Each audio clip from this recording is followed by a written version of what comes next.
Merci Madame Herrel. La parole est maintenant Monsieur Jacques Craval pour le groupe radical républicain démocrate et progressiste pour 10 minutes.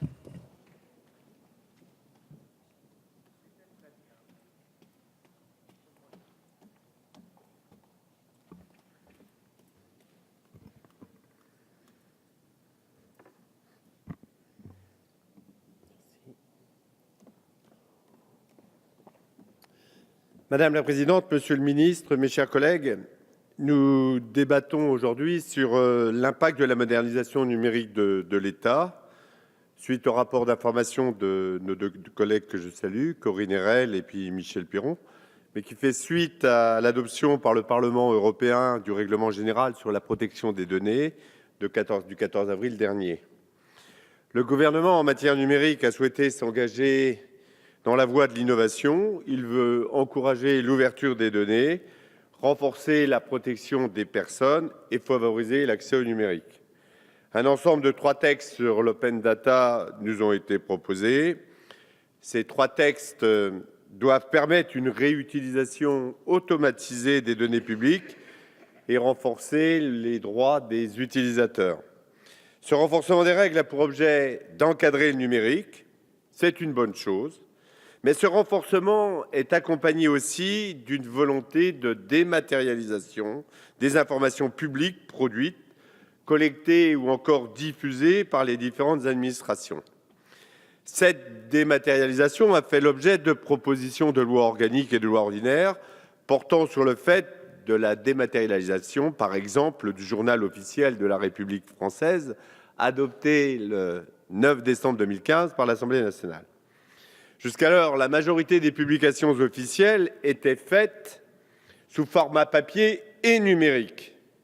Ainsi, on veut dématérialiser partout et rapidement. Certes, les débats sur la dématérialisation ne sont pas nouveaux. Sous l'emprise des nouvelles technologies de l'information et de la communication, les principes de publication se sont progressivement assouplis et ont abouti au développement de la publication des lois et règlements sous le format numérique.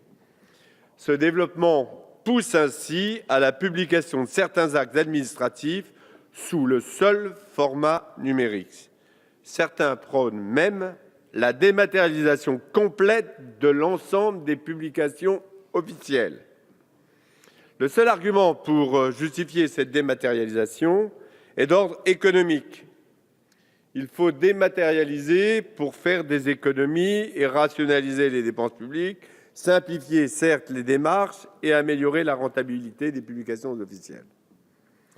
Mais ces arguments devraient s'appuyer, de notre point de vue, sur une évaluation de tous les impacts sociétaux, environnementaux ou encore d'accessibilité pour les administrés. Une vision à court terme des gains obtenus par la dématérialisation ne peut être qu'à déplorer.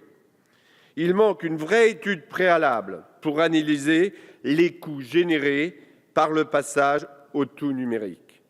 Parce qu'il peut y avoir des gains, mais il y a aussi des coûts. Pourquoi le nier? Et la différence n'est peut-être pas là où l'on voudrait qu'elle soit. S'il ne s'agit pas de nier les évolutions, les innovations, nous devons analyser cette dématérialisation dans ses aspects positifs du cadre d'une globalisation des effets. Ainsi, qu'en est-il d'une analyse sur le coût de la sécurisation, point crucial à l'heure de l'espionnage informatique, même si le système de sécurité CAPTCHA a été vanté ici, je ne vais pas vous donner la signification en anglais, et même si toutes les informations personnelles ne seront pas incluses, mais aussi quel coût pour le stockage et la gestion des données, et puis avons-nous considéré les coûts de formation du personnel spécialisé? Enfin, et je l'ai déjà dit, mais je le répète, où sont les études d'impact concernant le bilan carbone souvent annoncé comme bénéfique?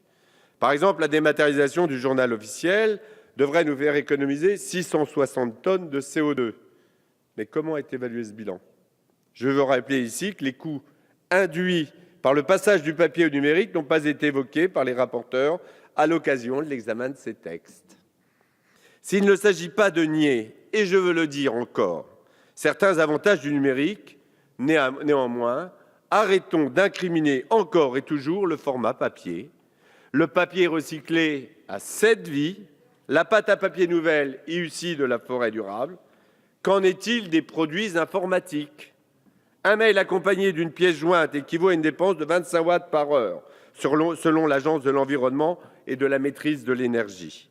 Et une heure, ce sont plus de 10 milliards de courriels qui sont envoyés, soit une dépense énergétique équivalente à 4000 tonnes de pétrole. En 2011, en France, on a échangé 60 000 mails par heure. 100 heures de vidéos sont déposées chaque minute. 2 millions de recherches sont faites sur Google.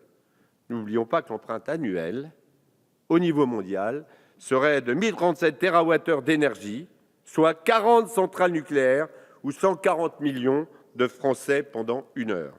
608 millions de tonnes de gaz à effet de serre, soit l'équivalent de 86 millions de Français. 8,7 milliards de mètres cubes d'eau, soit la consommation annuelle de 160 millions de Français. Et puis, qu'en est-il du maintien de l'emploi des filières bois et papier, importantes pour l'économie française? Combien d'emplois perdus?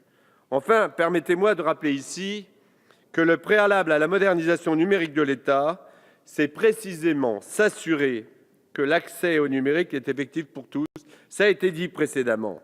Et aujourd'hui, si des progrès importants ont été faits, nous sommes encore loin du compte. Les exclus du numérique sont encore trop nombreux. En 2015, 19,3% des foyers français ne possédaient pas d'accès à Internet en France, soit 5,4 millions de foyers. Que fait-on avec ces près de 10 millions de personnes? D'après le CREDOC, les personnes qui n'utilisent pas Internet appartiennent aujourd'hui à des catégories de la population bien spécifiques. 78% d'entre elles ont plus de 60 ans, 90% d'entre elles n'ont pas le bac et 44% disposent de revenus inférieurs à 1 500 € par mois dans leur foyer. Certes, les inégalités numériques se sont réduites, mais les personnes qui n'ont pas accès à Internet vont être de plus en plus marginalisées. La question que nous devons nous poser au préalable, comment dématérialiser sans exclure? Et la dématérialisation, c'est exclure. C'est le cas dans les communes rurales, délaissées par les opérateurs privés. Et les communes rurales doivent mettre la main au portefeuille pour s'équiper en fibre optique. Et je connais bien ce sujet dans mon département de l'Aisne. C'est 46 millions d'euros que les communautés de communes rurales vont devoir mettre pour avoir accès à Internet dans nos communes rurales, alors que c'est gratuit dans les zones denses urbaines. L'égalité républicaine n'est pas respectée. Oui, c'est de la discrimination territoriale. Comment, d'un côté, vouloir la dématérialisation à tout crin, alors que nos agriculteurs, nos viticulteurs, nos artisans, commerçants, TPE, PME ne disposent pas d'un accès Internet digne de ce nom? Dans ma circonscription, ce sont même certaines communes qui n'ont pas Internet ou avec des débits si faibles qu'ils ne peuvent rien télécharger. Allons-nous les ignorer? La numérisation telle qu'elle est mise en œuvre creuse encore le fossé entre la ville et la campagne. La République n'a pas le droit de ne pas prendre en compte ces questions. Je ne suis pas rétrograde et je veux vivre avec mon temps, mais je suis aussi très attentif aux discriminations, quelles qu'elles soient. Telle qu'elle est organisée, la dématérialisation, au lieu d'être un levier de modernisation, va aggraver les inégalités territoriales, sociales et économiques, mais aussi exclure une partie de nos habitants les plus fragiles, dont les personnes âgées. Oui, il est encore temps d'arrêter et faire reculer cette discrimination numérique. Sans plus tarder, relançons le financement pour l'accès du numérique pour tous, en écoutant les demandes des territoires ruraux. La ruralité souffre de ce sentiment d'abandon. Écoutons-la. Partout, dans tous nos villages, le plus rapidement possible, l'État doit apporter des financements complémentaires au lieu et place des communautés de communes rurales déjà mises à contribution avec la baisse des dotations pour participer à l'effort de redressement des finances de la France. Ce soutien de l'État pour l'équipement numérique permettrait à la ruralité de revoir l'avenir avec optimisme.